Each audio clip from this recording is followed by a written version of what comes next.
Well, I believe some of the other guys are going to join us in the next few minutes, but maybe we could already start talking a little bit about this concept of sourcing, right? Sourcing, or we usually talk a lot about outsourcing. We talk more about outsourcing than insourcing or backsourcing, as discussed in this chapter. And the reason for that, the reason for us to discuss the possibility of outsourcing more frequently is, I believe, because at least since the time that information systems started becoming an important tool for any organization, we have made outsourcing a strategy that tends to be more sensible to more organizations. This is why we talk so much about outsourcing. Of course, the text here, our book, emphasizes the fact that many times organizations decide on outsourcing IT and also outsourcing other activities, internal activities, to other companies based on the fact that they may get reduced costs from those activities being performed by a third party than by themselves. But of course, that's not the only reason. And in fact, when we're thinking strategically, and in our course here, we are very focused on strategic thinking. Basically, reducing cost should not be the main reason to do anything at all, right? Besides, actions that may reduce cost in the short run not necessarily are those that will keep the costs short in the long run. So when we think strategically, we are thinking about the long run. But again, what made us people talk so much about outsourcing over the years is simply, and at least that's my impression, is simply because the information and communication technologies that we have been developing since the mid 1900s, since the 60s, this technology allows for better coordination of activities among different entities, among different players, let's say. And therefore, at least it allows us to think that there may be other players in the market that can do at least some of the activities that we need in order to achieve achieve the products that we provide the market with in better ways that we can do ourselves. So information and communication technologies have made it easier for companies to coordinate with outsource partners, with outside partners to whom those companies may decide to outsource parts of their businesses, right? So this dilemma of making or buying, which is studied not only in IT, right? I mean, people that work in any other function of an organization. For example, Daniela, who's an accountant, companies also have the same dilemma to decide: should I do my accounting internally, or should I outsource it to another company outside, right? And what makes it what makes our decision more favorable to outsourcing it? It could be that it may become cheaper. But if we only think about cost, we are not thinking strategically, or at least we're not thinking strategically, considering that our strategy doesn't involve only having, let's say, the cheapest product. When we want to sell the cheapest product in the market, then we definitely have to focus on having let's say, the cheapest process also. There's no miracle, right? If we want to sell at a cheap price, at a cheaper price than the competition, we have to develop mechanisms, develop processes that allow us to produce something at a cheaper price, at a cheaper cost.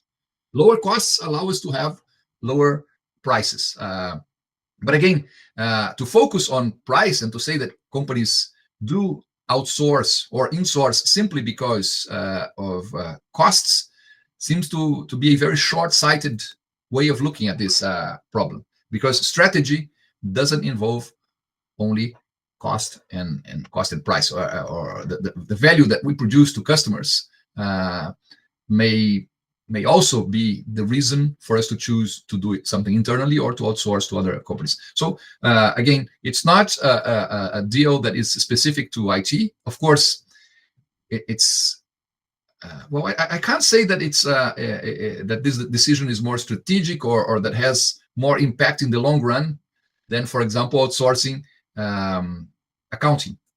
I have a small company that basically, well, in the past it was larger, but for the last 20 years or so, it's basically my wife issuing invoices for education activities as well. She's also a professor, but she works mainly. She's hired only for graduates, for extension programs or graduate programs, and so she is what here in Brazil we call PJ, right?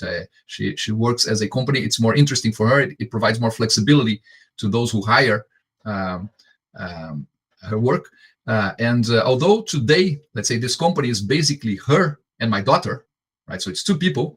The fact that we've had this company for maybe 35 years now makes us very attached to the accounting firm that we had at the beginning, right? They have been with us for all this long. They know the whole history of the company, and if anything is wrong with the accounting, we can always blame at them and say, well, solve that, because I mean we did exactly what you told us that we had to do. So notice that even for a very small company where accounting is very simple, in fact we don't do any strategic accounting. It's basically simply filling in forms. It's things that, but we still have a, let's say, compared to the let's say to the income of the company, it's I'd say that there's a large percentage that is spent on accounting that is not strategic for us, but basically because there is this what we call a lock-in, right? A lock-in is when you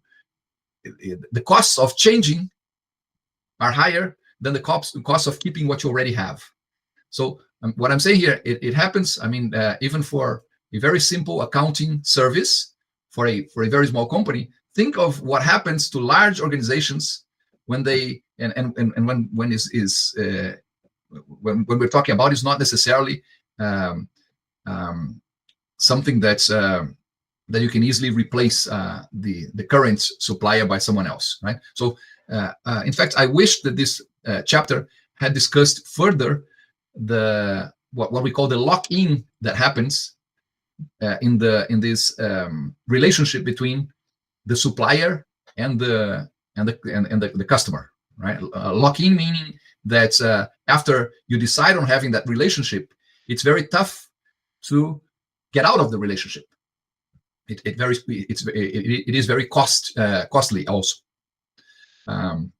So I wish this chapter had discussed this further, because it happens, and curiously, it doesn't happen only in a situation where the customer becomes locked to the supplier. So it's not the customer being imprisoned by the supplier. That happens most of the times, but it also happens sometimes that a supplier is caught in a relationship that's it cannot get out of it without, and the supplier doesn't want to be the supplier any longer, but that relationship has been built in a way that it's difficult to break. And again, I can give you another example of the time that the same company used to be still a software development. We used to do industrial automation. So when we were doing industrial automation, we had some customers that were commercial automation. Basically, for example, here we had a hospital here in Curitiba that we had developed the system that their medical doctors used to prescribe or basically to review. I don't know how you say that in English. This resonance and tomography exams. So we had developed a system for them, but they were. I mean, we had this hospital here, and then we had as customers Usiminas, Petrobras, very large customers, and the hospital was a small customer. It was one of our first customers. So, but they were dependent on us, and we were sort of dependent on them because our system. I mean, if we stopped serving them, they would have to change the system and get. So we were sort of embarrassed of telling them that we didn't want to support that system any longer. It was for us. It was painful because it costed more to support the system for them than simply say, please look for someone else to do that. So just to say that, of course, this may be a, let's say, it's not necessarily a financial lock-in. We as suppliers were not financially locked into the firm. In fact, it was quite the opposite. We didn't want them as customers any longer, but at the same time, we didn't want to tell them that we didn't want them any longer, because we knew that they were important for us at the beginning. So many times we have to, when we get into these sourcing relationships, it's important for the companies to be aware that there is going to be some level of lock-in, which is, let's say, it's almost like a marriage, right? Getting married may be cheap, getting divorced may be expensive, in emotionally, but also financially. And so this is something that I wish that they had discussed a little longer here, because I think IT locks companies in much more than other kinds of partnering and other kinds of outsourcing that happen in the industry, right? I did see a few times. Let me have a look here. Let me show you the. Let me share with you my screen. I saw here a few times the word lock-in. Let me see if it's here in chapter 10.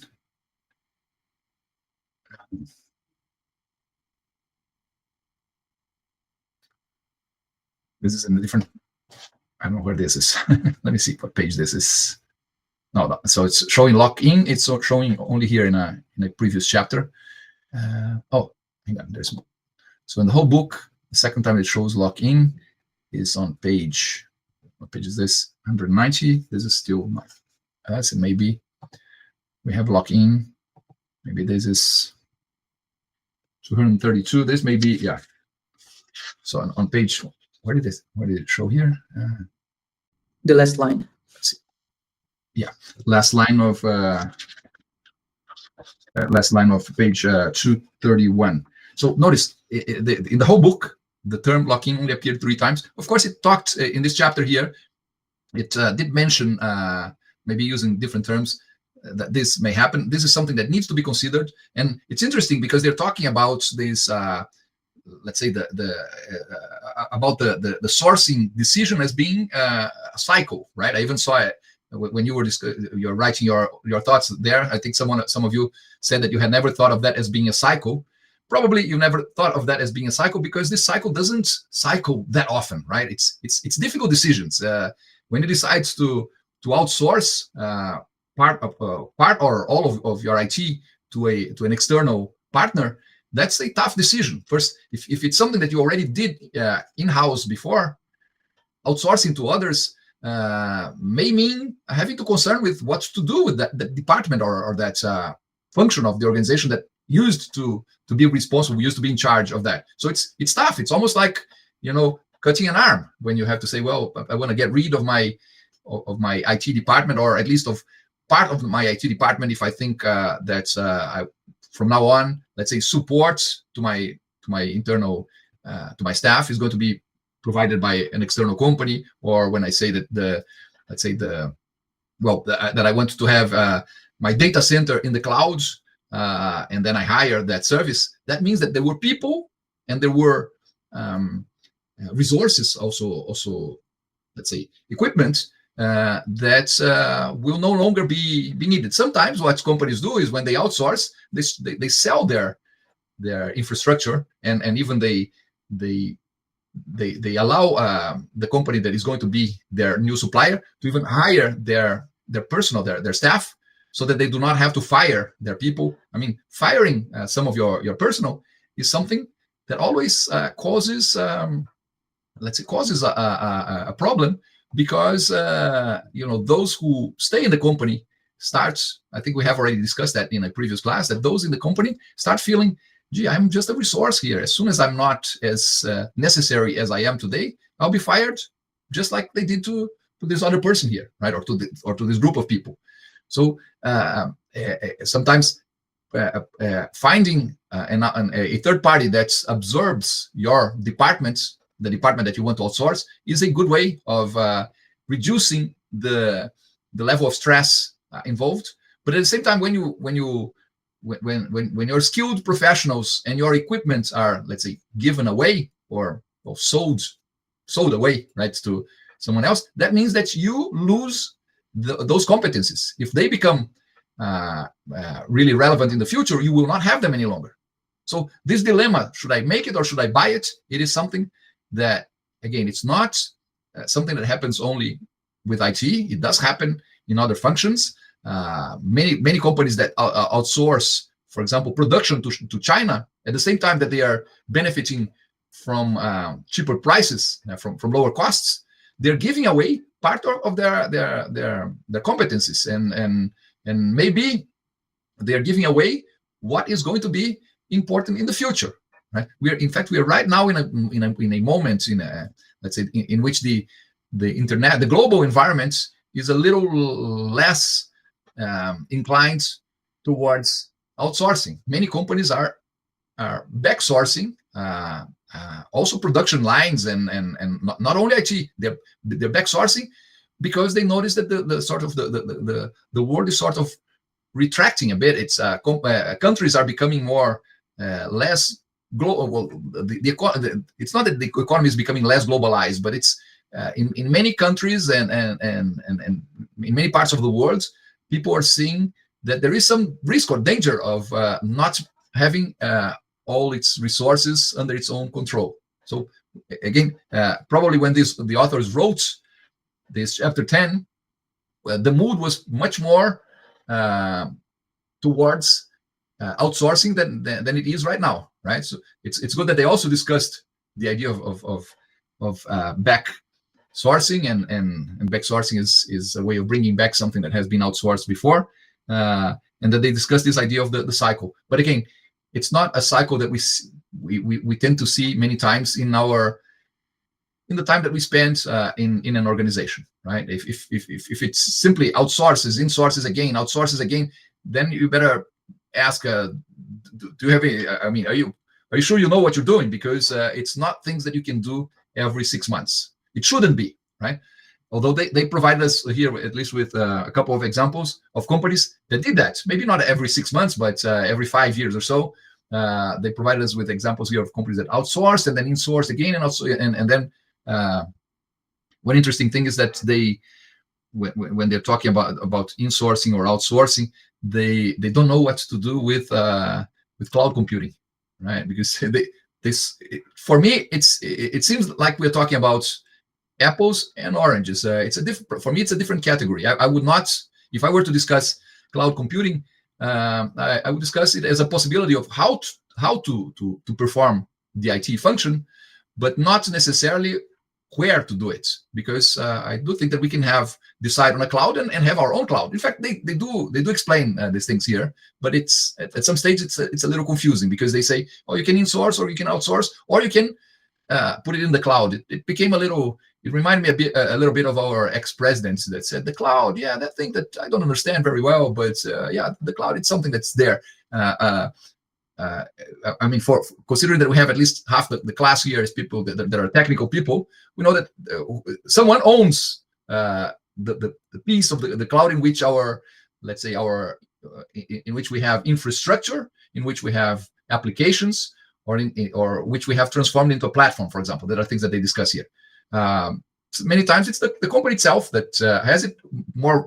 It's more usual that it is outsourced, because there are advantages, there are competitive advantages in creating, let's say, this environment for more than one customer, right? You can do it just for yourself, but there are companies there. If you think of Amazon, or with respect to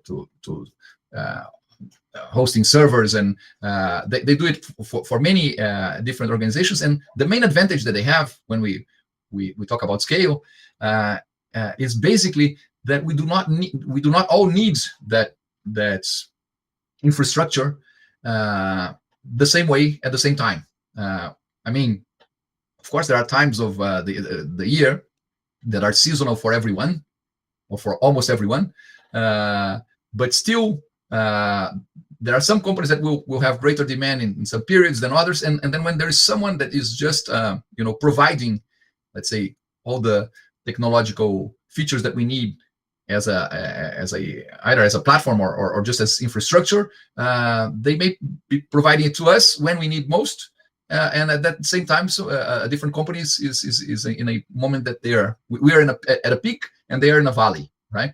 And so they have this opportunity of balancing things up, and of course they work with statistics. They know, and they know that they have to this providers that provide us with the technological infrastructure. They are like hospitals.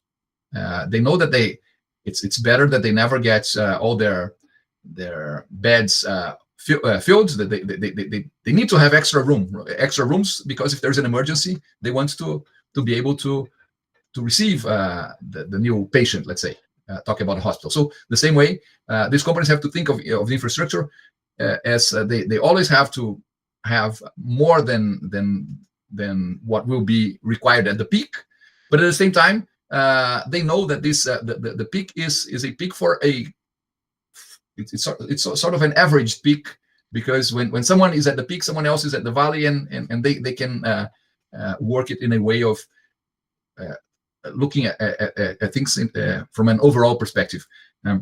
What I'm trying to say is that's probably the main advantage, the main competitive advantage that suppliers like Amazon, for example, have in providing other companies with the infrastructure. And in their case, they don't discuss it here, but of course we know how Amazon started.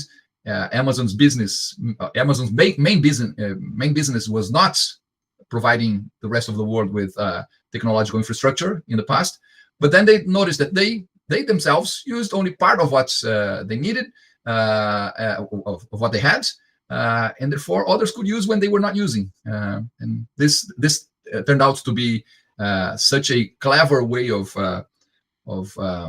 working with this hybrid cloud scheme here, that it became, let's say, it was a second business for them, but many say that it's already become their main business, and that e-commerce has become secondary to this.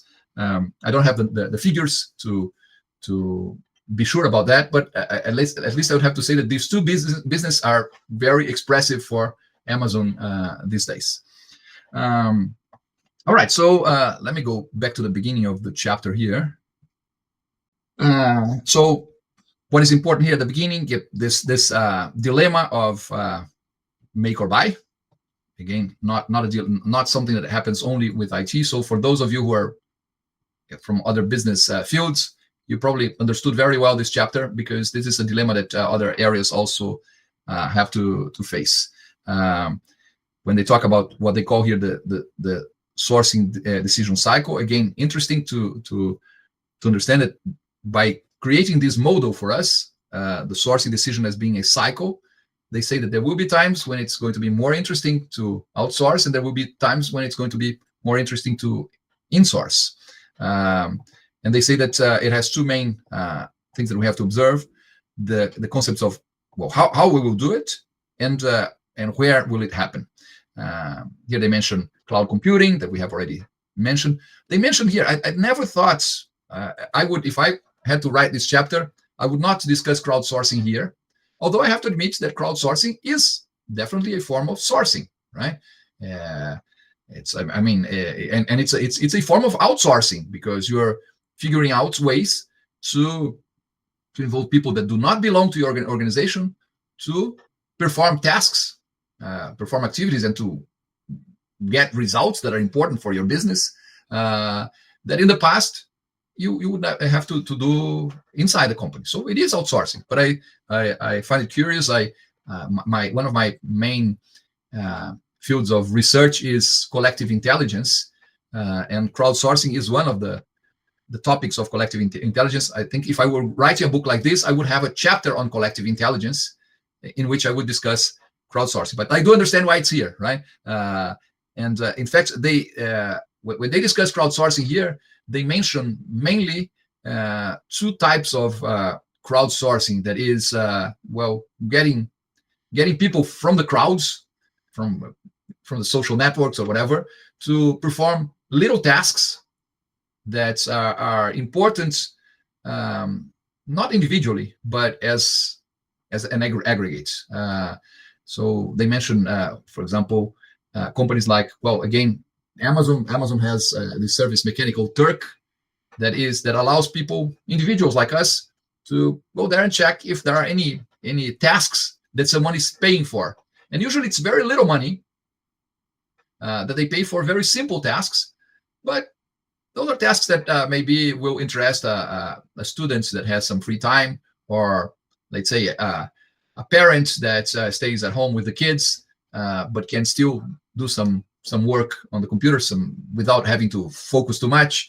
And again, sometimes it's little things that would demand a lot of work from people from the organization, and they turn that to let's say to this crowd. So sometimes what is important is the collection of the efforts of many people. It's the aggregate of of all those simple efforts performed by individuals that, as a complete set, that makes sense. And the other alternative of crowdsourcing that they talk about here is when you develop contests, competitions, right?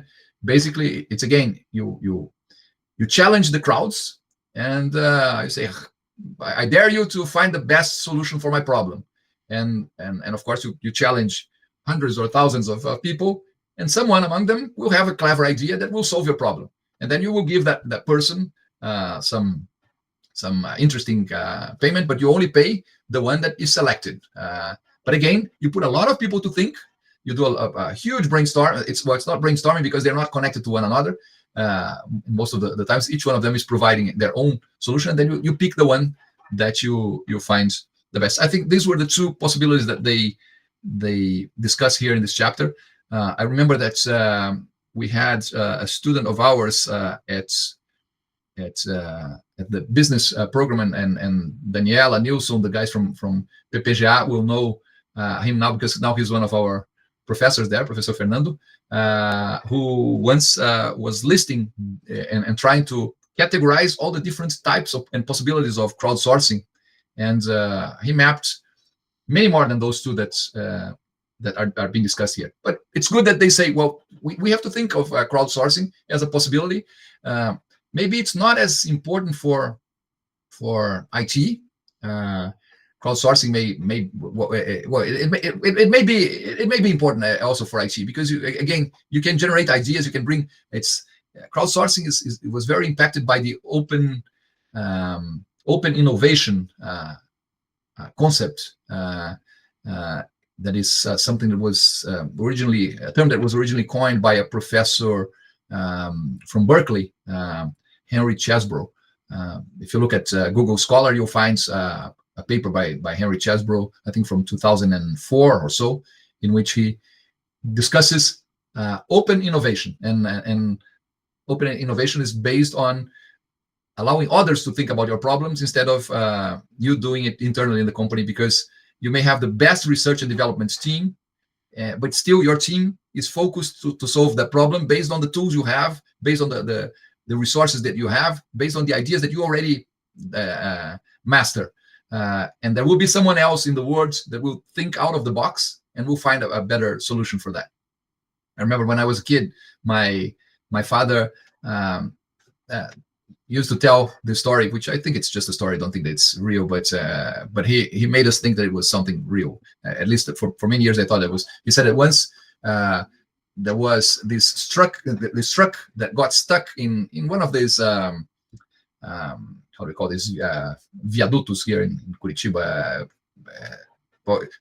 You know that sometimes a bus or a truck just gets stuck because it's too high and doesn't fit below the bridge, and so you had this truck below the bridge, and all these engineers were there discussing how they would solve the problems. Some of them were thinking about digging the road so that the truck would be lowered. Others were considering exploding the bridge, and then a little kid said, what would happen if they just flatten the tires of the truck? Again, of course, I think this is just a joke, but it basically shows that sometimes you need someone that is not thinking using the ideas that you already have in your mind. If you call someone who's an explosive, let's say, specialist, he knows all different ways of exploding things, and he will think of how to solve that problem exploding. So if you call again an engineer that is specialized in scrapping the asphalt and digging everything, that's the kind of solution that he or she will provide. And then in this case, a kid that had no preconceived ideas in his or her mind comes there and says, what about doing this? And, so this is what is really or could be strong about crowdsourcing, and this is probably where crowdsourcing may be very powerful. And you don't have to pay much, because in most cases you're not, of course, in the contest, in the competition scheme, people will have to put more effort but sometimes it's just if you just want people to brainstorm, many times they do that for free, and mainly when that relates to companies that they enjoy, right? There is another for those of you who are interested in a topic like this, there is a paper that I could include there for you together with our material. I'll try to remember but if I forget and any of you remind me later, it's Nambi-san and Nambi-san. It's two professors. The name is pretty Indian, right? But anyway, they're professors in the United States, and they wrote a paper around 2008, I believe, about building virtual. It was basically virtual environments for customers, and their main argument was that companies could build virtual environments in which customers became co-producers of their products, right? And I remember that, for example, one of the companies that they mentioned there was Microsoft, and they said Microsoft is a company that is able to, let's say, to convince people that are specialists in Microsoft products to provide other Microsoft customers with free consultancy, simply because and they do that to show Microsoft and to show those customers that they know about it. And then what Microsoft does is when in their forums, those people that go there and when other customers say I'm having this problem with this product, and they are people that are there supporting and helping these other customers with their problems. And then when these other customers say, yes, they helped me, they mark them with 5 stars, like for example, then Microsoft gives them this title of Microsoft Value Partner or something. It's basically something that they can write in their LinkedIn. This is old enough that in the past I said it was something that they could write in their business cards. But today they could say, well, including their LinkedIn, I am a Microsoft valued partner. It only meant that you worked for Microsoft for free, helping others, and Microsoft acknowledged that. But the fact was that Microsoft reduced the internal cost of having a lot of people working on this support to customers simply by stimulating this kind of crowdsourcing activity from people that were very, very good at with its products. The same, I remember another situation that they mentioned in the paper was about customers of Ducati, the Italian motorbike factory, that were invited by the company to help basically conceive conceive new products or dream about new products. Right? It was still they were not people that were brought to help design a product yet, but to think about what the new products of that company could have, and people were really engaged. They were, because they felt and they felt connected to the company and wanted to help it become even better than it already was. In general, we say, and I like so much this topic that this is why I'm spending so much time in the crowdsourcing bit that is sort of secondary here to the chapter. But authors like Nambi-san and McKenna claim that we the customers may work for companies for free, or not necessarily for free, but our motivations may not necessarily be money. In fact, they say that the motivation, money for them, was what happens with those Microsoft customers that helped others, because they were doing that simply so that they could get the practical, a very practical benefit of being able to advertise themselves as being specialists. So it was not money directly. Microsoft was not paying them, but they understood that helping Microsoft would help them become better paid in the market. But for example, Ducati's customers were not doing that for money. They were doing for the passion they had for the brand. Another author, Malone, writes a paper on what he calls the DNA of collective intelligence, and he says that people work for money, love, or glory. Of course, most companies pay us money, and this is the main reason for which we work as employees. But there is a lot of stuff that we also do, and you should acknowledge that in the things that you do, even at work, there are things that you do for love or glory as well, right?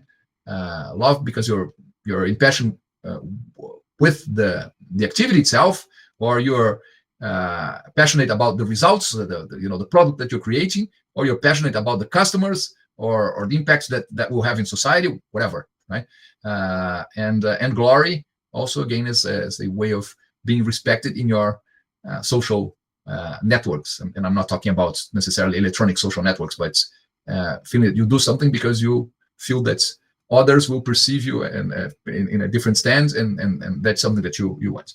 All right. But anyway, too much said about crowdsourcing. Then onshoring or offshoring. Basically, onshoring is, it could be, we're still talking about outsourcing, but onshoring means to basically in the same country, in the same area, and offshore, and what offshoring means to different lands. They, even when you're talking about different lands, offshoring meaning abroad, they claim here there's far shoring, near shoring, or captive centers. Far shoring being, for example, outsourcing to China, considering that you are in Brazil, the United States, or whatever. Near shoring could be outsourcing to Argentina, right? Notice that far shoring and near shoring refer to distance, but not only distance. There's also part of this far shoring also refers to culture, to language. The more different your local environment is to the offshoring environment, let's say, the more it would be thought of as far shoring. So it's not only distance, although of course it has originally been thought of as distance. And they introduce this concept here of captive centers, which is, captive centers may be far shoring, maybe near shoring. Again, one problem that I have with this chapter is that some of when they're discussing a specific topic, when they say here abroad, and then they say far shoring and near shoring or captive centers. Far shoring and near shoring, okay, far shoring is apples. Near shoring, yeah, let's say green apple, red apple. But then when we talk about captive centers, we're talking about a different concept, right? I don't understand why they put them together. But probably that also caused you some you also thought that was a little weird, but I hope you understood what they mean here by captive centers, that are basically units that belong to your organization itself, regardless of being located in a different country, for example. And again, of course, this chapter here, it does have let's say a North American bias for sure, right? I mean, of course, the whole book there, the authors are all North American, but they are. It has this idea that again, if a Brazilian, if we were thinking about the context of our companies here in Brazil, we would probably emphasize different things than they did here. But these captive centers would be the possibility of having a unit in an offshore place, but that is completely under your control, because some of the risks, and I think the chapter discusses a lot of the risks and the challenges involved in offshoring. Some of the risks relate to you losing control, right? When you outsource, someone else with a different strategy is responsible for doing things that are very important to your business. So you lose control about things that are very important to you. And those captive centers would be an alternative of still benefiting from some of the advantages of offshoring, for example, benefiting from paying lower salaries to people in Asia than you would have to pay in Europe, right? Or even here in Brazil, lower salaries than what you would have to pay in the United States, for example. But still being a captive center means it's fully under your control. The company still has in its own hands all the, let's say, the knowledge involved and all the definition of the strategy of this captive center, because the captive center is basically there to support the main center. Okay.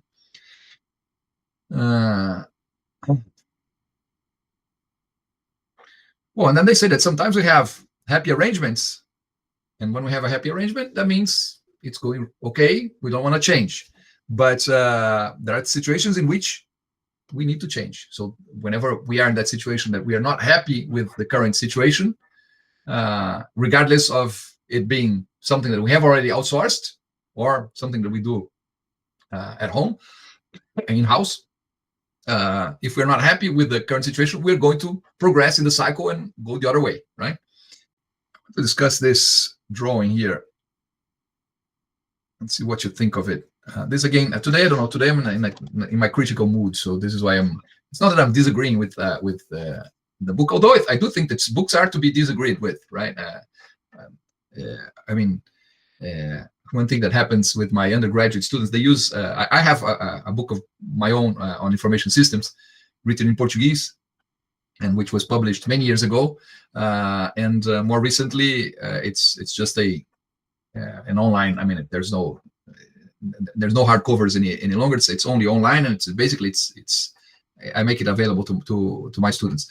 But sometimes it's basically a PDF, right? So I write in it and say, here, I think I should change these, and that makes it good. I think that one good thing about this is that my students look at what I wrote in the book not as something that is the definite and final truth, but as something that is changing over time, right?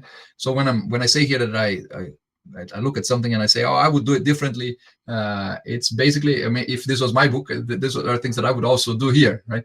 But I like to have this perspective, and I like you to have this perspective when you're reading a book, of always contrasting that against things that you already know, and knowing, well, the book is basically the way those authors are trying to conceive some concepts, but it's not something that is absolutely definitive. For example, my problem with this figure here was that thing that they say how to source, and then they say outsourcing or insourcing. Okay, but then you have here this that I had already discussed here, this possibility in the middle, the clouds. Well, the cloud is how, the outsourcing or insourcing is where. So I don't think that graphically this looks very, very good. If this was something that that a student of mine had included in his or her dissertation, I would start saying there's a lot that we have to change here. Also, notice that apparently here it says, well, so if you go to outsourcing, okay, you have the different types of outsourcing here, and then you may get at some stage, you may or you may decide to do it with a crowdsourcing or whatever. Even I don't know how you have outsourcing here, and then you have, well, yeah, okay, you can outsource abroad, and then you're offshoring, or you can outsource to another company in the same country, and then it's what they're calling here inshoring. But then if you get unhappy with that, then you do backsourcing. But it could, I mean, I look at this drawing here, and remember, this is a cycle. So there will be a situation in which you'll be unhappy with the doing inside here, right? Doing at home. And I don't see the unhappy here. So basically, I don't like this drawing, right? I don't know if you liked it, but I do think that it could have been set here in a way that made us understand, even to understand the cycle, considering that they're discussing this as being a cycle. Notice that, well, again, okay, you can say that you come here and then you outsource to there again, but it seems that you're only unhappy with with the outsourcing. I'd like, maybe we need another box here showing your unhappiness with the insourcing also. Okay, so again, a good exercise would be to try and improve this drawing here. It's definitely not good, right? At least not. I don't find it good. Although it's most of the concepts that we want to discuss in the class and in the chapter are here. So it's, at least in that sense, it's good. We see the main words that we want to talk about. All right, and then here they start discussing the cycle, this make or buy cycle. First item here is insourcing, and in the insourcing, where is it here? So a firm can concentrate on its core competencies. This is the well, this would be this would be a reason. Sorry, it's on the other hand. So this would be a reason to outsource. So when you outsource something, you're supposedly you're not outsourcing what should be your core competencies. You don't outsource what you're really good at, right? You outsource something that you're not good at, and you outsource something that you shouldn't be good at, or you don't think that it's. I mean, the fact that you are good at that will provide you with additional competitive advantage.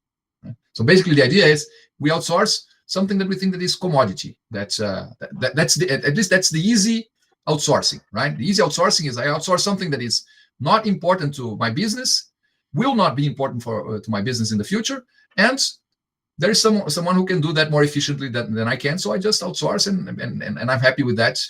The problem is when something that is not important today becomes important in the future, because then you're sort of stuck in a situation that you empower your supplier, and you are less, let's say, and you become weaker. By the way, notice that most of the chapter discusses this decision of make or buy, of do it internally or outsource it to someone else in the market, based on Michael Porter's 5 force model that appeared, I think, in chapter 2. I think. Remember, they're always saying, if I outsource something, but that I outsourced becomes what is important for the really important for the market, I lose, and my let's say my outsourced partner wins. There is I think that for most of this chapter there is this idea that this sourcing relationships are win-lose relationships, right? The only time when we see the authors discussing this as being a win-win situation is when they start talking about the ecosystems at the end, pretty much at the end of the chapter. And before that, when they're talking about networks. Networks are, let's say, a previous stage of establishing an ecosystem, right?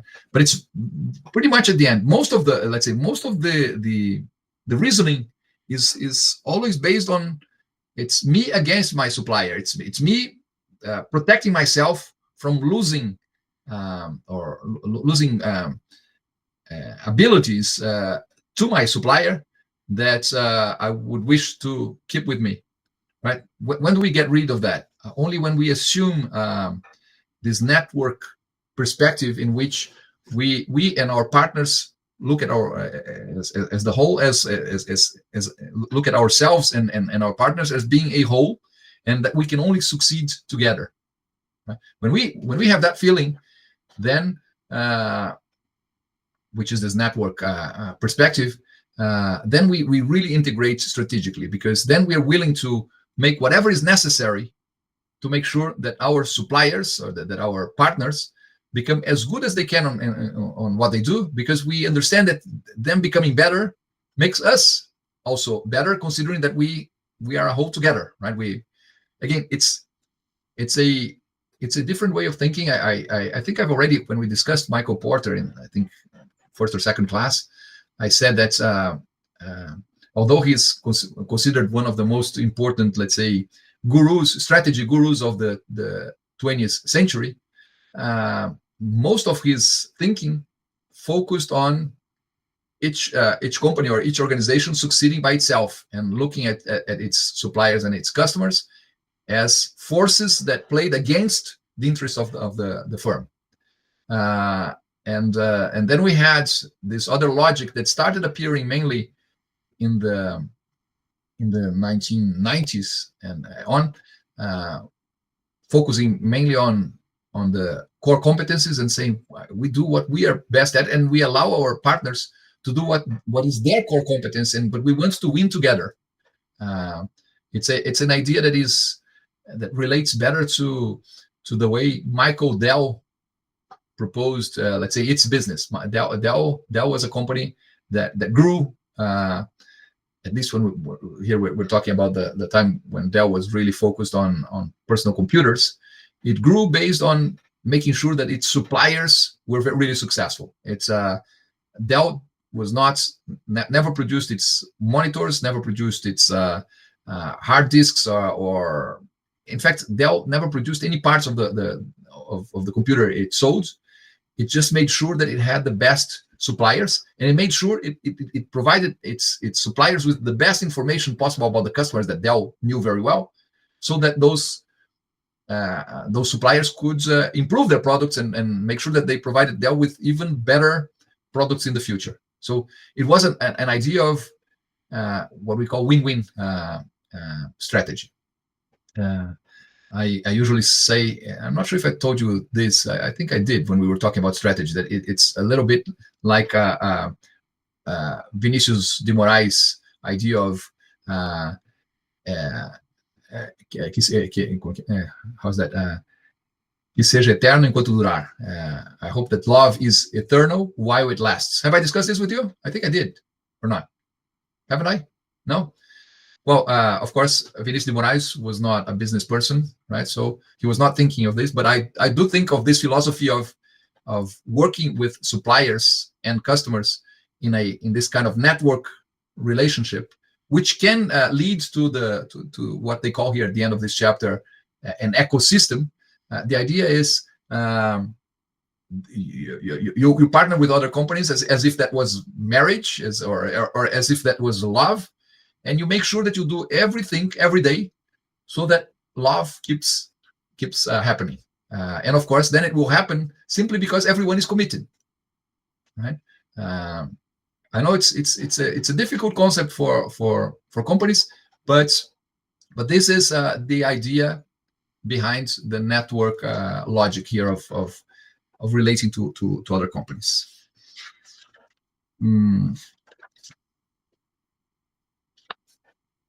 They have this interesting table here to help you understand the make or buy dilemma by means of several questions. So does it involve a core competence? Notice again here, notice that this is, you want to, we're focusing here on the traditional Michael Porter way of thinking strategy, right? If it's a core competence, I want to have it myself. My suppliers, well, tough luck. It's their problem finding something that they can be competent at, right? So if it involves a core competence, probably the advice here is keep it in-house. Don't outsource. Does it involve confidential or sensitive information systems, services, or software development? Well, if it does, again, this should be a reason to keep it inside. In fact, this was one of the main reasons why large organizations took much longer to go into the clouds than smaller companies, because they knew that there was a lot of information that was very sensitive. Small companies said, who would be interested? Small companies were like we regular people, right? Who's interested in what I say in the social networks, right? Who would care, right? Of course, nowadays we should be a little more, we should pay a little more attention to what we say in our social networks, because we know that there are people there that the big brother cares. But anyway, is there enough time available to complete software development projects in-house? If there is enough time, notice here they're sort of saying, so if we have enough time, let's do it inside, because then we keep the competencies, right? Do the in-house IS professionals have adequate training, experience, or skills to provide the service or develop the software? If yes, keep it inside. This is the more. But of course, and then they tell you, they tell you about the risks involved in the decision that you're taking. Because, for example, in this case here, okay, we do have the skills. We'll probably try and keep it inside. But if it's outsourced, the technological innovation limited to what providers offers, and over reliance on provider skills. So if we outsource, we lose the skills that we had. Right? Are there reliable outsourcing providers who are likely to stay in the business for the duration of the contract? This is one interesting thing, and this is something that has not been explored as much as I wished in the chapter also. Many times the decision that you have to take when you're looking for a supplier for information technology doesn't involve only looking for the company that has the best, let's say, the best technology. It also involves us thinking of the company that will be in the market in 5 years. Nobody wants to implement the ERP, for example, of a company that there's some noise in the markets that the company is going bankrupt. It may have the best products, but or there is noise in the market that it's being sold to another company. Right? When a company is acquired, many times it's acquired in a very competitive market. Sometimes it's acquired so that its product is even discontinued. Other times the company that bought wants to assimilate the old product but doesn't want to keep developing it. So when we're deciding on outsourcing, we have to think of what is the market's mood. So it's not only is that the best technology, but is that the technology that will last? We know that many times the technology that survives the market is not necessarily the best technology. It is the technology of the company that developed, let's say, the toughest strategy, or the strategy that led it to be successful, and others that sometimes have better products and end up keeping in the middle of the way. Is there an outsourcing provider that has a culture and practice that are compatible with the clients? Interesting here, right? That when we're looking for a supplier, one of the things that we have to think is about the culture of that organization, because there has to be, well, it's not that there has to be a match, but it's easier if there is a match in cultures. Similar cultures probably mean aligned strategies. Different cultures, if we're focused on producing the best products, and our supplier is only focused on producing the cheapest parts, maybe it's not the best partner for us, because its products are not going to be the best parts for our products, considering that their focus is not on the best parts. So if we consider the best parts will lead to the best products, partnering with a company that is just trying to produce the cheapest products will probably not be the best approach. Does the provider have economies of scale that make it cheaper to provide the service or develop the software than in-house? Notice that if most likely that happens, you will think of outsourcing. But if outsourced, what is the problem? Excessive costs of project of operations, because the way the contract was written.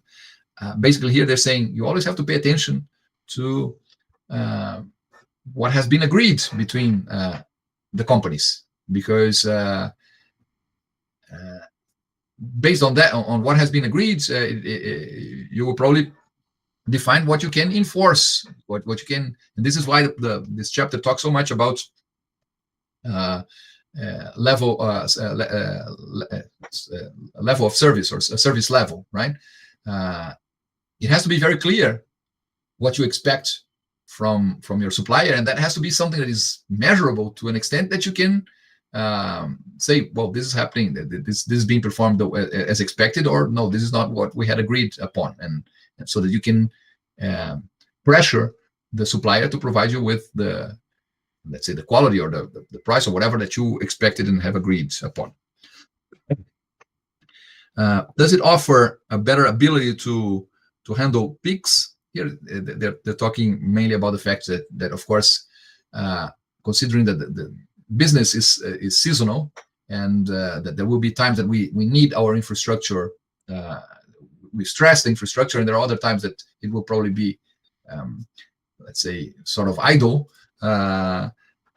If we do think that we do not have the ability to handle peaks internally, maybe outsourcing it to a company that performs that kind of service to us and to many others will allow us to, to rely on the fact that each different company has its peaks at different times, and then you can have a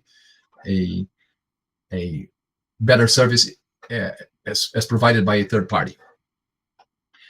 Does it involve consolidating data centers? So basically, it's several questions that you have to think of to decide if you're going to do it inside or in-house, or if you're going to outsource, and then a key list of associated risks that will occur and that could affect the business. Then it starts discussing the factors. Factors in the outsourcing decision. Again, saying that many times lower costs are the first thing that people think of, but we have to think that lower costs are not necessarily strategic. Ability to handle processing peaks, this may be important. The client companies need to consolidate data centers. For example, if you have several, many times a company has bought some other companies, and you need to organize all those things. Each one of the companies has different standards, and you decided that's time to maybe hire the services of a third party and make sure that everyone will run exactly the same technology. If the service or product involves a core competence, then the organization should strongly consider insourcing to protect the benefits of the organization enjoys from its own competency. If you outsource something that you're good at, of course, you lose the benefits that you have from being good at that. And again, notice we're still thinking Michael Porter's way, right? We don't want to outsource to a supplier, because a supplier may become competition to some extent. What else here? It is important to remember that client company managers are ultimately still responsible for information systems and products provided to their firm. So many times in the past, companies have outsourced IT, and they even outsourced the CIO function. That should never happen. An organization should and could outsource its operation, its IT operation, but it should not outsource its IT strategy. So it's important that the CIO remains in the company. There is the possibility of also outsourcing even the IT strategy. But notice that when you outsource your IT strategy, at least if we're thinking using Porter's model, we are risking having misalignments between the business strategy and the IT strategy, simply because it may not be to the interest of the outsourced company to do exactly what you would do if you were still in charge of IT. Then there's a long session here about the outsourcing risks.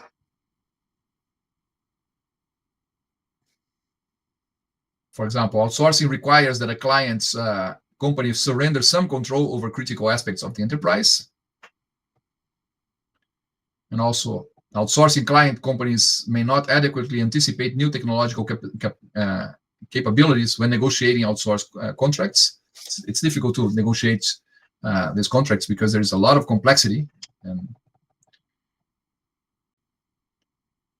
here, an outsourcing client should have a chief technology officer or technology group that is in charge with learning about and assessing emerging technologies that can be used to support the company's business strategy. This is important, again, because if you don't have someone who thinks technology strategically internally in the organization, you will become hostage of someone else's strategizing of technology. Under many circumstances, the outsourcing provider becomes the primary owner of any technological solution that it develops for the client. And this is also important, right? Because if the supplier is the owner of the technology, it means it can sell it to you, but it can also sell it to your competition. So it may end up neutralizing the benefit or the advantage that you had with the technology that you helped the supplier develop. Notice we're still using that Porter's model that looks at the supplier as someone who's, we're not talking about a network here. The supplier supplies it to you, but you think it's risky that the supplier will also supply to the competition. If it was a network, right? And they even mentioned here in this chapter those Japanese keiretsu style of companies that are sort of a corporation here. But we here in the Western society, we don't have those kinds of corporations that at least the way that the Japanese have. But we do have the possibility of building relationships with suppliers that are based on a win-win approach, which is the Michael Dell's approach and not the Porter's approach, right? Porter always thinks win-lose. Porter always thinks that if you don't keep to your company let's say the best part of the meat, then you're doing it wrong. Michael Dell's approach is, let's try and make sure that we get good meat for everyone. It's a little, let's say, well, I can't say that it's socialistic, but it thinks the business collectively together with the partners. It's very capitalistic. Let's say our group, our network against the rest of the world, or not even necessarily against others, but we working as a team, and really as a team. Basically, maybe the difference here is that Porter's idea is each one plays on their own. It's like a soccer team that only has, well, I'm a generation that for whom the example was Romário as a team with 11 Romários will probably be a very bad team. Romário depended on 10 other people playing for him. So I hope you understand what I mean here is that sometimes you have a São Caetano team or something that plays really well simply because nobody is really a star, and they work as a team. Working as a team is that kind of network supply chain that the authors mentioned here closer to the end of this chapter. And most of these previous parts of the chapter here are more like, yeah, we're the star, or if we're not the stars, we want to be the stars. We want to try and make sure that we become the stars, and we're the only ones who shine.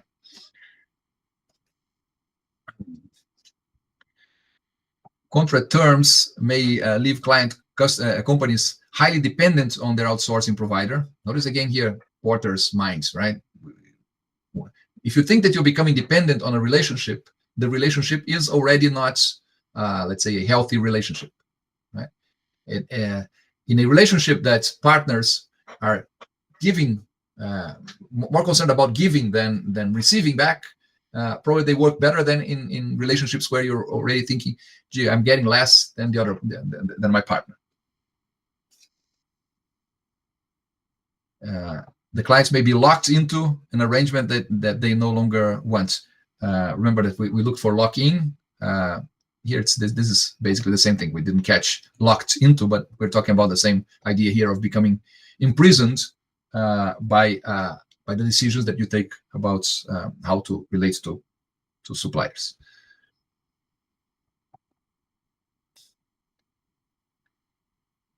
It might be harder to protect its competitive secrets when a company employs an outsourcing provider.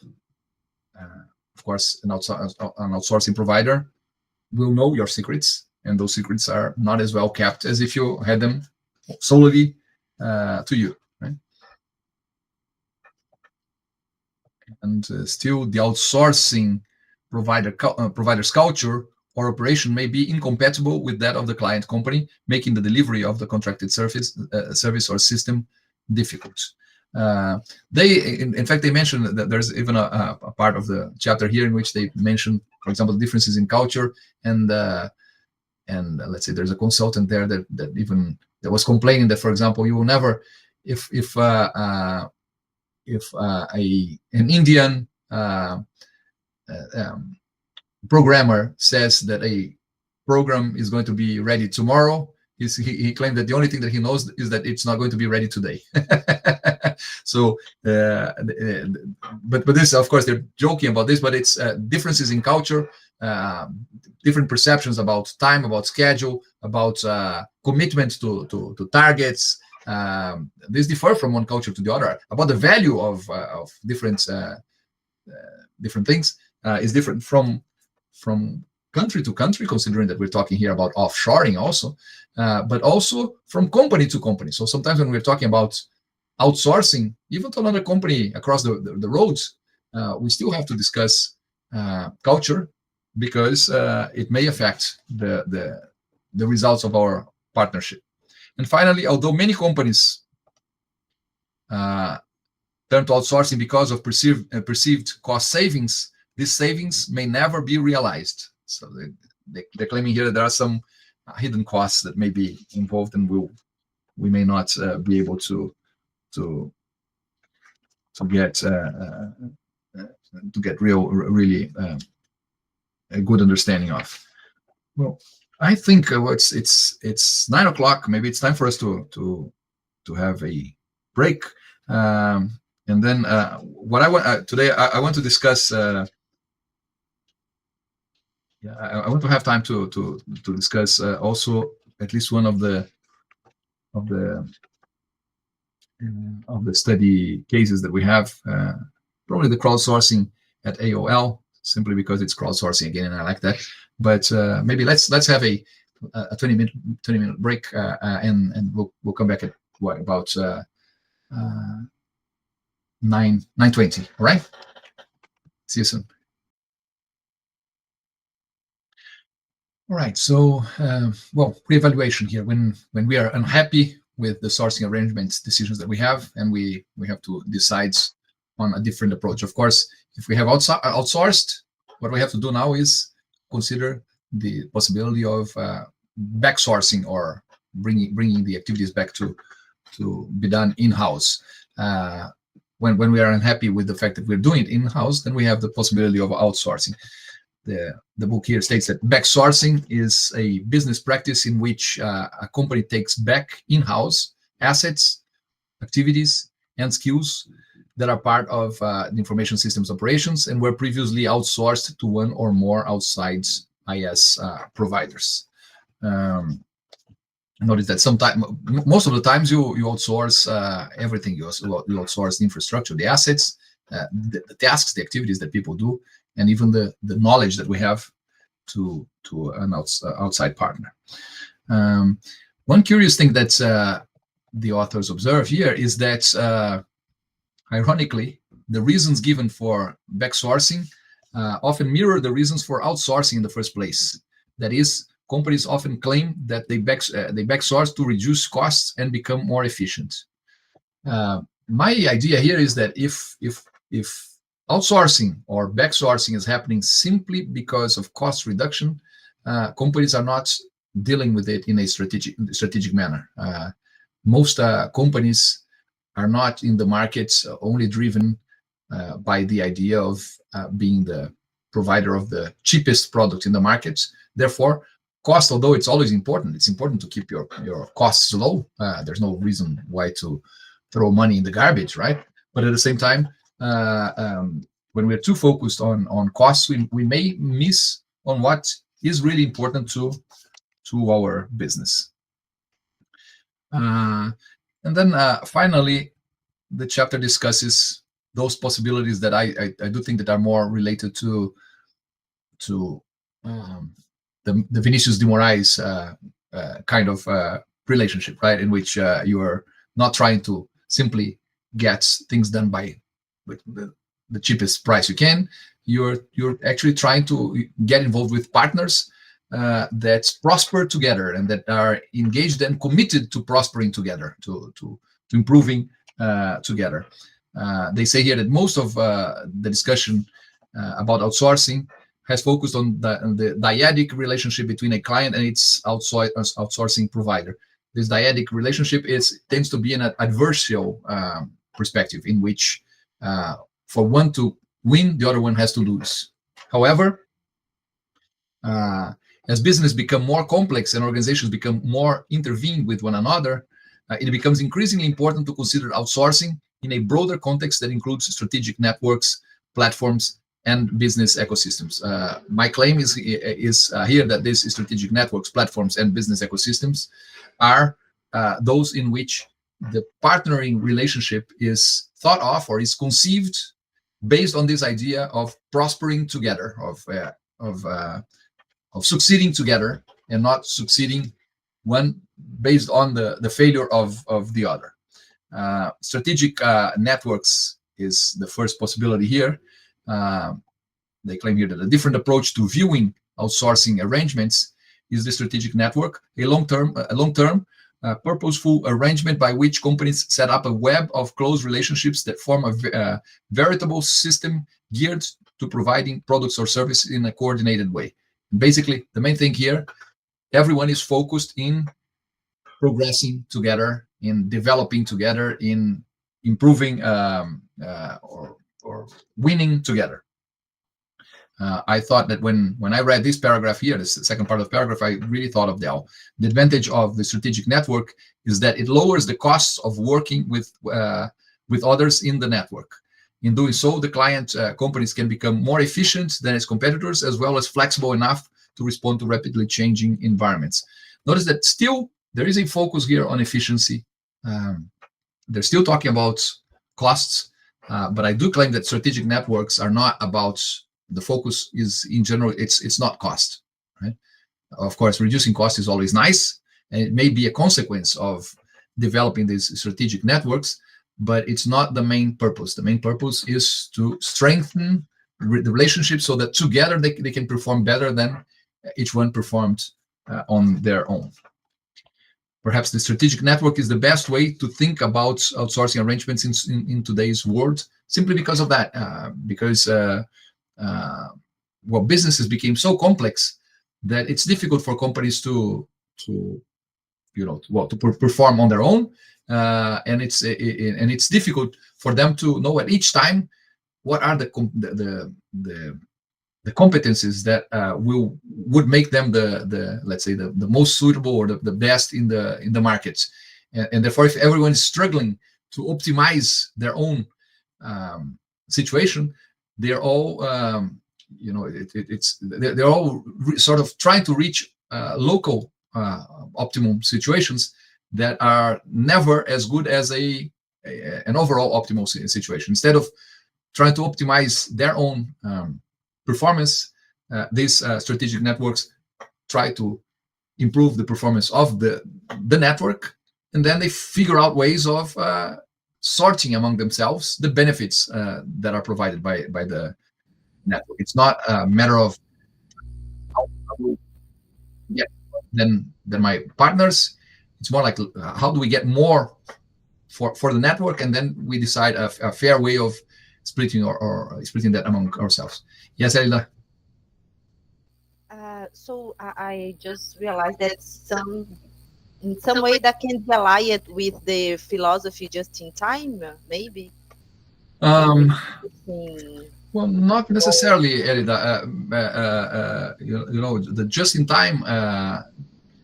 just in time may happen in networks, but just in time may happen just in a single organization, right? I understand that you're probably thinking, when you're thinking about just in time involving several different partners, that one of them has to provide its products to the other exactly when the other needs. On the network base, like you have. What I would say is that just in time depends on a lot of coordination, and these strategic networks, they depend a lot. Strategic networks depend on, or let's say, strategic networks allow for a lot of coordination, because when there's more trust, there is more emphasis on sharing information and therefore on sharing knowledge about each other. So, but I don't think that one thing needs the other for it to happen. At the same time, I do think that most of these strategic networks, because they consider even the customer, the end customer, the consumer, as one of the partners in the network, and they say, how can I provide the end customer with more value? Sometimes they understand that it's instead of fixing a product and putting on a shelf and saying, oh, this is what I have available, buy it if you wish, or if not, just that's all I have. they start saying, well, look, we do have, we can coordinate with you and customer and with our partners here so that we work efficiently. And if you tell us what you need or what you want, we are able to fastly get organized to produce and deliver that to you. So notice that it does allow, it sort of, it allows converting the traditional off-the-shelf logic to an order logic in which the customer asks, and then we actually support the customer with exactly what the customer needs instead of. So let's say there is more concern with the other. I'd say that it's a more it may sound a little romantic, but it's more altruistic than the previous arrangements, and maybe because of that, it's not as easily achievable, right? There is a game called the beer game. I don't know if any of you have ever played the beer game. Have you? Well, I was going to send you a link of a class that I just taught my undergraduate students last week, but YouTube just sent the file back to me and told me that they can't publish it because I was exposing people to, exposing people on the web, and I still don't understand. Sometimes this algorithm. The other day I was telling you that I was kicked out of Facebook after doing nothing on Facebook for 5 years. They suddenly told me what you're doing is against our, and now YouTube said. Probably what happened was that, of course, during when we were playing the game, I asked them to include their emails so that I could send the. But then I shaded all of that on YouTube, but still it said that I was exposing people. So as I didn't have enough time to look, I asked YouTube, could you at least tell me at what minutage that happened, because then I can go and fix it directly. Of course, it's all automatic, and so I'll have to. It's a 2-hour class. I'll have to go through every minute of it and trying to figure out, and hopefully they will accept it later. But anyway, I do think that I do have, let me just have a look here if I may have on YouTube some previous year. Well, I do have some explanation, but none of this is mine. But anyway, this is the game. The beer game is a game in which we try to, we basically create 4 links in a value chain or in a supply chain: the manufacturer, the distributor, the wholesaler, and the retailer, and the consumer is the beer drinker, right? And then, so basically I was the beer drinker. I would have my students in let's say in rows, several different teams, having a retailer, a wholesaler, a distributor, and a manufacturer of beer, and then I would place my orders to the retailers, and they would place orders to the wholesalers, to the distributor, and so on and so forth. But each one of the links was trying to maximize their own profit, and by doing that, they were not concerned about reflecting my my purchases as the end customer into their orders to their suppliers. They were basically trying to figure out what was the best that they could do to make sure that they had the least inventory, the least stock, but at the same time never missed a sale. And then, because they were optimizing locally, each one of them trying to optimize their own gains, them as a whole, as a network, as a strategic network, they were not working as a network. They were just working as disintegrated companies, and then the results are shocking. It's really, really bad. So that game shows well the reason why strategic networks are, at least in theory, much better arrangements for arrangements involving partners than let's say a simple buyer-seller relationship is. Yes, Nilsson. We can't hear you, Nilsson. I'm sorry, I found the link. It is in the messages. I wrote that I feel it there. Oh, I see. I get this one. 2022, yeah? It's the year of the game. I don't know. You see. So I wrote I wrote the link there, okay, in the messages. Let me check if it worked. Let me see what this is. I mean, I play with my undergraduate students every year. This is a very interesting game to show how it is, at least to make a larger pie or a larger pizza. you collaborate. Then you have to just decide how to split the pizza, the slices of the pizza among. Let me see what this is.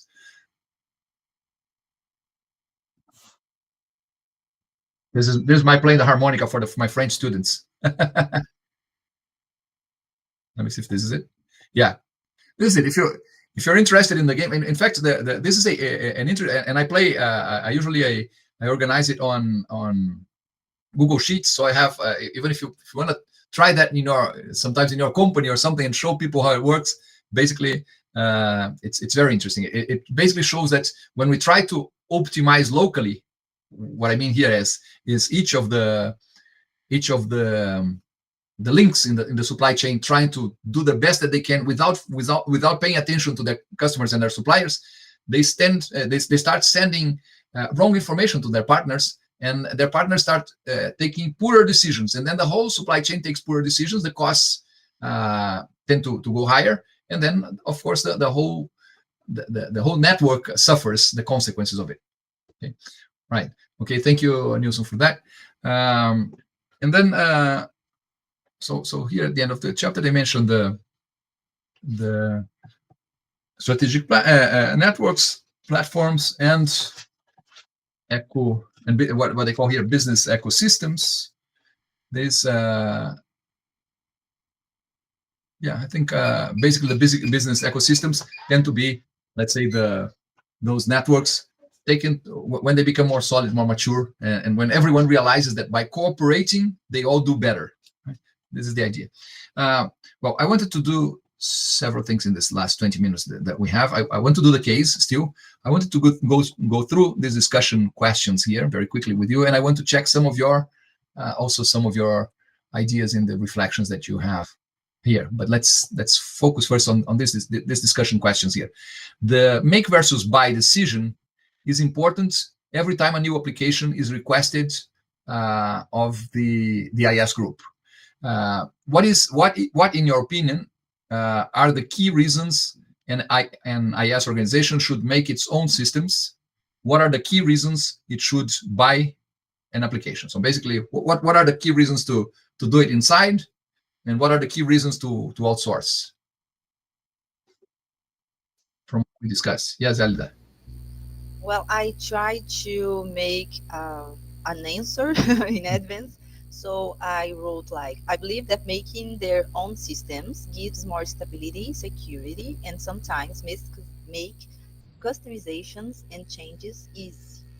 Although it costs more to build a data center and maintaining a staff to take care of it, the enterprise has the total control of the information, access, changes, and documentation of the system. And okay. Yeah, no. One thing that I didn't understand there. Do you think that the IT function becomes more or less flexible? I think it.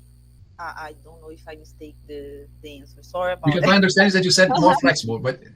Yeah, I think that it becomes more flexible in some ways, but in the other hand, maybe I like a more hard way of doing things. So I always believe that maintaining things on your control is better, but it's my opinion. Right.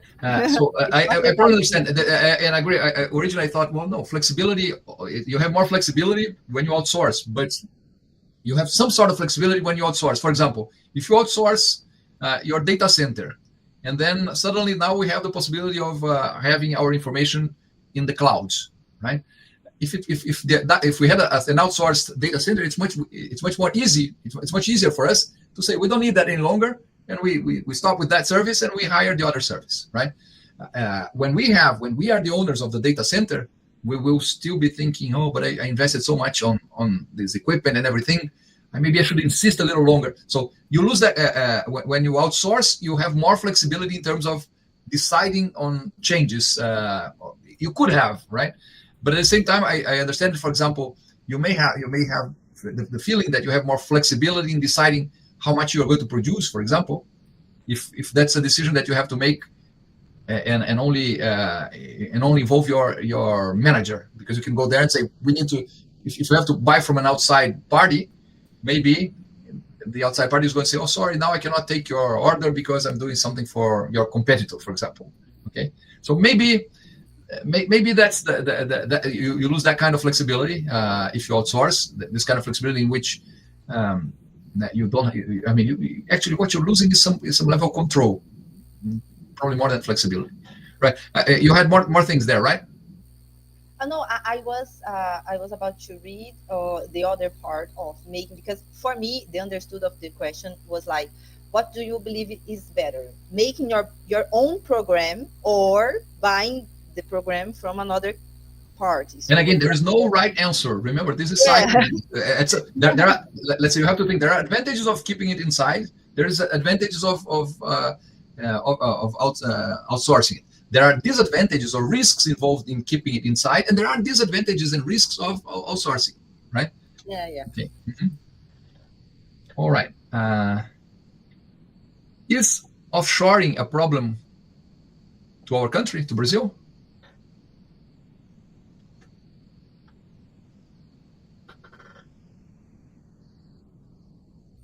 Is offshoring a problem? For example, Julien, you're from France, right?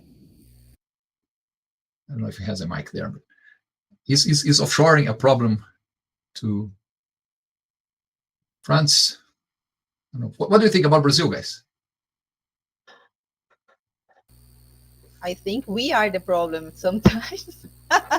Thinking about it, because we make outsource or work for other countries' labor. I don't think so. I think we don't have problem in Brazil. Mainly when companies keep the contract, so we don't have problems. Do we have anyone in this class that works for Wipro? It's too expensive, Yeah, we have one of the largest IT outsourcing companies in the world. Wipro has a subsidiary in Curitiba. So I always ask if there is anyone in the class that works for them. I have the feeling that most Brazilians, for example, if you go to the United States or many countries in Europe, they will all say, well, there's a lot that is outsourced to India or to China and to other places, and they will probably acknowledge the advantages of doing that. They have cheaper products. At the same time, they will maybe have concerns about the sustainability of these strategies for the organizations themselves. They may have concerns about the fact that people in their own countries are getting or could be getting unemployed, so that the company benefits from a cheaper labor from a different country. So I also have the impression, I have a mixed impression about Brazil. I mean, we definitely are, we do have cheaper labor here, which makes Brazil an interesting place for some software development in specific areas. I mean, banking, for example, is an area where Brazil is very strong. ERP for smaller companies, I do think that we also have. So in Brazil, but I don't think that we are a country that is in any of the situations. We do outsource to India and China and other places as well, but we are also the outsourcees of activities for countries where labor is more expensive than here. What about the global economy? Is this good or bad? What do you think? Basically, what I have to tell you is it depends on your perspective. In fact, it's not even it depends on your perspective. It depends on the perspective you look at the problem, right? It definitely has concerns, has issues that need to be discussed, but at the same time, it has helped countries that are poorer to get some level of involvement in the let's say in the world economy. It also has helped richer countries get cheaper products than they would if they were manufactured in their own countries. So it's again, I guess it's that situation that you have to do what lawyers usually do. Who's my customer? What side should I defend here? Yeah, go on, Elida. I just saw something that I wrote here that's about, so it's a question, actually, maybe you can help me with this doubt. That's about the work rights. Like if you work to a foreign company, you won't be assured by the local work assurance, or like we have INSS or something like this. And you have no, I know sometimes you have a contract and all this, but where is the jurisdiction and how do you have your rights? Like, you definitely, it's your let's say if we're talking about the worker, probably is in a weaker situation than working for a company in their own country. At the same time, usually, I mean, I have my daughter works for a company in California, and she doesn't complain because, again, she's paid a salary that is lower than what she would get if she lived in California. But at the same time, she's very well paid for Brazil. But again, of course, she's paid as a company. When I said that today it's only my wife and her who use the company, she issues invoices to them. And then, of course, she doesn't have, well, she does have Social Security in Brazil because she is, let's say, in this case, she is a PJ, so she, as the owner of the company. But otherwise, I agree, she doesn't have a vacation, she doesn't have what we have here in Brazil, the 13th salary a year. So you definitely lose on some aspects. But she doesn't complain because, again, but she's in a weaker, let's say, as a worker, the worker is in a weaker situation. Of course, she is in her case, she can decide if she works there or she works somewhere else. But I would say that when this happens in countries or in situations where people do not have much of a choice, you could say it's, let's say it's. But again, but even in those cases, you can always say, well, isn't that better than what they had otherwise? You know, so. It depends. Again, I want to be the lawyer here and ask, who am I defending? Depending on who I am defending, I will have arguments in one direction or the other. Yeah, go on, Nilsson. When it's a crisis, a global crisis in the economy, the weaker suffer much more, you know. And when we have like this a growth moment, some of them, you know, get disadvantaged. But usually the global economy gets the weaker. Very, very straight, you know, in the stronger way, you know, that becomes very difficult. Is that my opinion, Tony? Yeah, let's say we're in this situation now that the North American government decided that they want to have the jobs inside their country again, right? And they can decide because they just bring their companies back. So I'd say in the world, it always happens like that. Let's say the strong ones do not need the support, do not need the help from the governments. The poor and weak ones are the ones that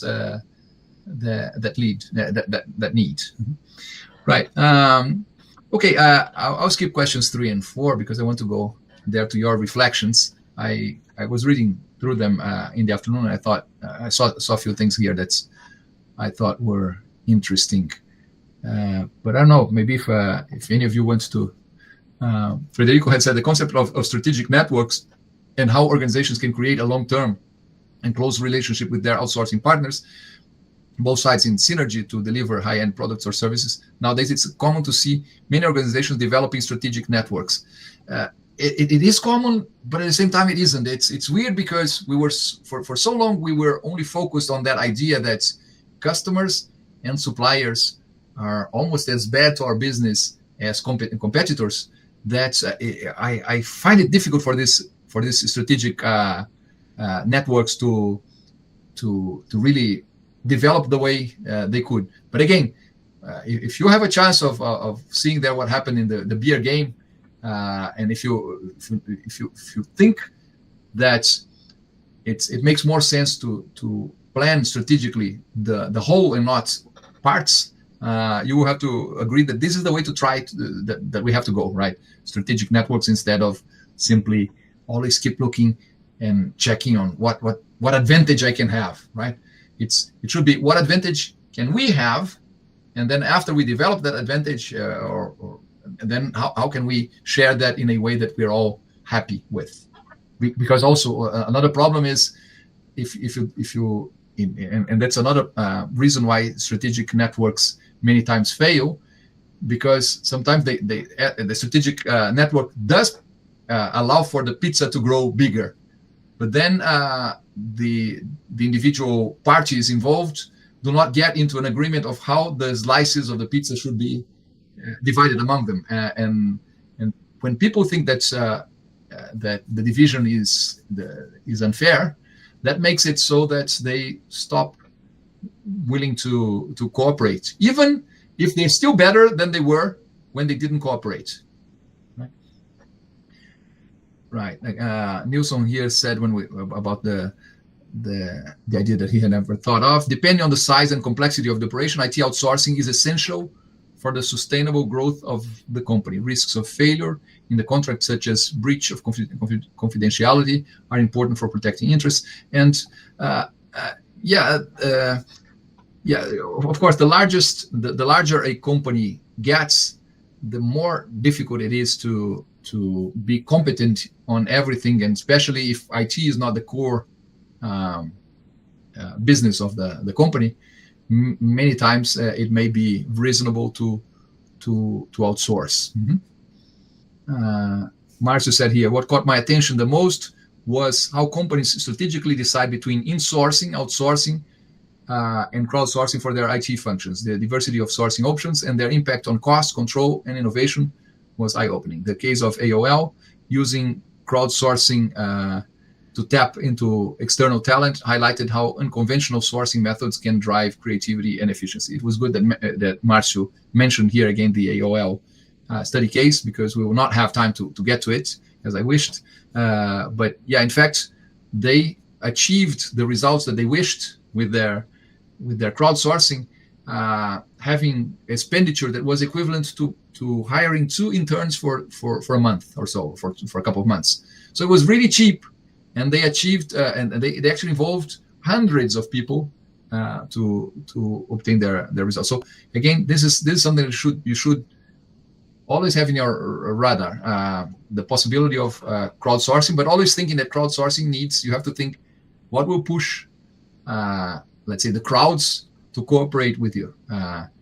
Can you trigger their cooperation by means of some incentives related to love, to money, love, or glory? And especially love and glory are probably better because you don't have to pay for it. It's cheaper for the company to work on that. Pedro wrote here, the forced co-opetition. Yeah, right at the very end of the chapter, they discuss co-opetition, which is this cooperation among competitors, right? A technique of orchestrating outsourcing companies in a way that they cooperate and compete at the same time, being the best of breed to the customer client company. This was mentioned when they were discussing the Adidas case. All right. Marlos, what really caught my attention was how AOL strategically used crowdsourcing for its IT needs. Opening up technical challenges to external communities for quick and innovative solutions is not something you usually see in traditional outsourcing models. No, it's not traditional. It's been around for some 15 years now, at least since Open Innovation 2004. And I would say that even maybe a little more than that, because when Chesbrough wrote about Open Innovation, he was already observing some companies that were doing that in the market. So maybe we already have some 25 years of open innovation and crowdsourcing happening. But it's definitely something that we can pay attention to. And Rafael here never thought of sourcing as a cycle with many decisions to have in mind before moving in. Yeah, and this idea of the cycle again, not most companies will not go through the cycle, but the idea of a cycle is if IT is insourced, you may be considering the alternative of outsourcing part of it or all of it or whatever. If it is outsourced, you have to always be checking if it should not be the case of having it insourced. So this is the main idea of that. Okay, and Leandro, one thing, let me just organize this here. Okay, one thing that really stood out to me was how much more complex the decision to outsource actually is than I had imagined. I always thought it was mainly about cutting costs. And I would say, Leandro, for many companies, they still only think of cutting costs or improving efficiency. And cutting costs and improving efficiency is sort of the same thing, right? But the chapter showed that it goes way beyond that. It's actually a strategic choice and involves all sorts of factors, including the company's own culture. I hadn't realized before just how important cultural compatibility is between a company and its providers, and how much that can impact whether an outsourcing arrangement succeeds or fails. And these cultural differences do not have to relate to offshoring, right? It could be just outsourcing to a company across the road can already bring problems if culture, if what one company values is very different to what the other one values, because it will reflect on the products that they are able to achieve together. Rafael Rocha, the concept of backsourcing was new to me. Gilmore, what caught my attention the most was the story of Kelwood, the closing company. That changed. Let me format this here. Let me try and format the whole column here.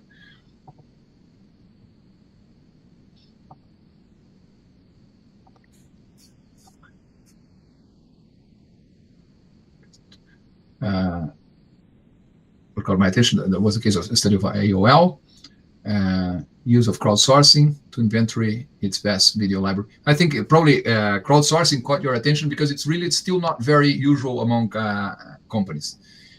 Okay, Gilmer, I always like the idea of a company running its own IT infrastructure. Yeah, all right, Gilmer. It probably, you have the same feeling as Elida. If it's close to me, I have more control over it. But we have to admit that depending on what the company does, it may not be wise to have everything run inside the company. So although we sometimes like an idea because it seems that it keeps us more on control of things, I would say that probably today it makes little sense for most companies to have their own data centers. It's probably much safer, and much more reliable to simply outsource it to. You don't have to outsource. Let's say you may also outsource the infrastructure, but you can still have your own people running the systems there with much more flexibility. So I understand the feeling, but we have to fight against it because it's not necessarily the best thing to do. Okay, this Gelson, what caught my attention the most was AOL's innovative use of crowdsourcing. So crowdsourcing is definitely some of the things that caught your attention the most. All right, guys, for next week, we do BI and knowledge management, which is chapter 12. We're getting very close to the end here. Then we after chapter 12, we have chapter 13 the week after. And then on the 25th, we already have the presentation of your case studies. So maybe you should even try and I was asking for you to finish the studies until the 25th, but maybe I should even bring this to the 18th here so that at least people can read your cases before you present. The idea of the 25th is you present your cases, right? I will. I don't know if I think that from the guys that I see regularly here, I know there are people that are not being able to be with us here and are watching the recording session later, but I think that Julian is the only one who's not Brazilian from the people that I'm seeing here. My idea is that for the presentation of the student cases, those of you who feel more comfortable to do it you write the cases in English because it's easy today. Even you can at least you can use some AI to help you translate. But if you feel more comfortable presenting in Portuguese, I will ask Julian's excuse, and I understand that he probably knows some Portuguese as well. But I will accept that also, right? Don't want anyone nervous there. And basically, the idea of the presentation is we'll